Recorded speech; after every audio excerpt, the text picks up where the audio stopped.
Two things. They have a value as far as the relative world is concerned. The things that we do. We are not, even if you have touched the truth, you still live in this world. So there is some meaning to what you do. But before you touch that, it's quite normal that you're doing things in this world. There's nothing wrong with that. Okay. Other is, as you said, it's when we function in this world and get sometimes disappointed and hurt and pained, hitting your head on the wall and so on. I mean, it was just an expression. Then one begins to wonder if there's something beyond this. So it still has a function. When I'm hurt, then I want to figure, why am I constantly getting hurt? Is there a way out of this movement? So that you wouldn't have understood that until you got hurt. So even that moving has its own relevance and value, because it teaches you that there are other ways of doing things. If you didn't do it, you would never learn that. It has a value. So any pain, any sorrow, any obstacle which kind of makes you stop in your tracks in this world, consider that also as a blessing, because it teaches you, where to move, that this is not the way, I need to shift gear. Either I am going too fast or I am going, nowadays it is automatic, depends on your foot.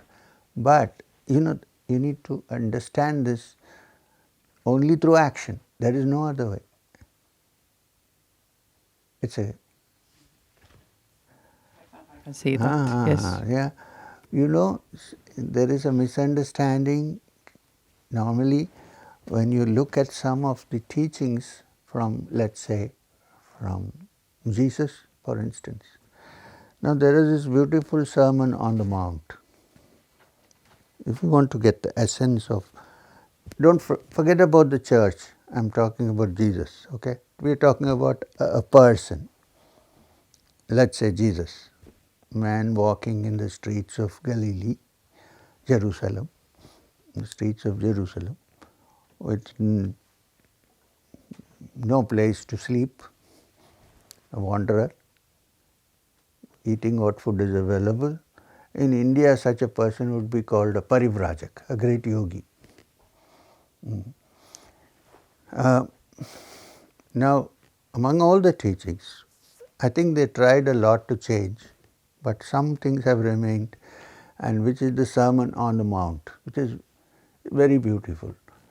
This man climbs up the hill and stands there and speaks to the crowd, and there is no special VIP seats for anybody. Everybody is there. And he speaks, and some of the things, like connected to what you said now, it has been always misunderstood. Blessed are they that mourn, for they shall be comforted. That comfort doesn't mean, according to me, physical comfort. It means when you have all the difficulties in the world and you are actually mourning, suffering for it, then your comfort will come spiritually. Now, unless you live in this world and act, how will you even know that there is pain here? Right? So, and there is another sentence which has never been explained. I went to a Christian school, I went to a Christian Loyola college, the Jesuits, and I've asked this question numerous times. What did this man mean when he said, therefore if thine eye be single, thy whole body shall be full of light? What did he mean by this? This is from St. Mark, St. John, St. Luke. Look at all the Gospels. They say maybe, I said, does it mean that you should go blind in one eye? One eye, your whole body shall be full of light. No, nobody knows. We think that he was a great yogi who understood the significance of the single eye of wisdom, which we meditate upon here, and which we knock when we do Kriya regularly. Knock and it shall be opened unto thee. Oh.